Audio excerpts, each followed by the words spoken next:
Iranian American counsel, he, and of course a friend of Jason Rezan. How are you?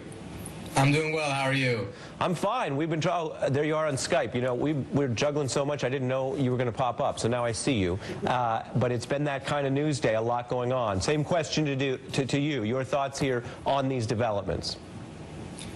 We're absolutely elated. I mean, my organization has been working on this for more than 10 years. And not too long ago, we were very alone in Washington saying that, look, diplomacy with Iran, if it's done the right way, patient, etc., actually can work. And today, we see all of that coming to fruition, and credit must go to the Obama administration for so patiently and so being so committed to making sure that this would work. And as you have mentioned on air, they faced a lot of criticism. A lot of that criticism was quite unjustified, but nevertheless, a lot of pressure for them not to pursue this path, but they did. And as a result of it now, we have a very, very good nuclear deal, and at the same time, several of the Americans have been released. Trita, I wonder if you could weigh in on the debate that's unfolding, because if folks have been watching our coverage here the last hour or two, there are debates over whether all of this was a good thing or not. That's policy debates. That's politics. That's what makes America great. But there's also this big factual debate today. We have heard from credible experts here opposing things. We have heard that these things were not linked at all. They were separate, and there are reasons for that. The White House just reiterated that in their briefing, which Ron Allen was covering from the White House, which we were discussing.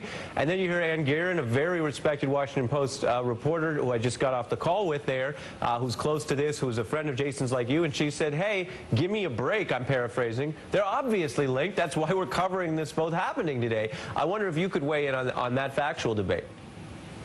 Look, they weren't linked in the sense that in order for the nuclear deal to occur, there would have to be an agreement on the prisoners. But they were linked in the sense that thanks to the diplomacy that did occur on the nuclear front, some trust was built, some confidence between the two sides were built, and that enabled the prisoner swap to take place. I mean, keep one thing in mind. The nuclear deal was a multilateral negotiation between Iran, the Chinese, the Europeans, the U.S., so it's not an area in which the U.S. can just bring up its own bilateral problems with Iran. There were bilateral conversations on the side, and in those, these issues were raised.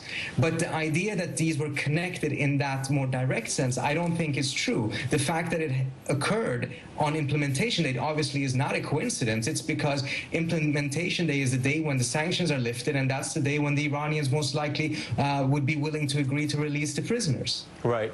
Well, and that's the whole policy debate, which we've been covering a lot. I wonder on the personal side, if you could just tell us here, what do you want people to know about Jason here as he is expected to return home safely during a period that was harrowing?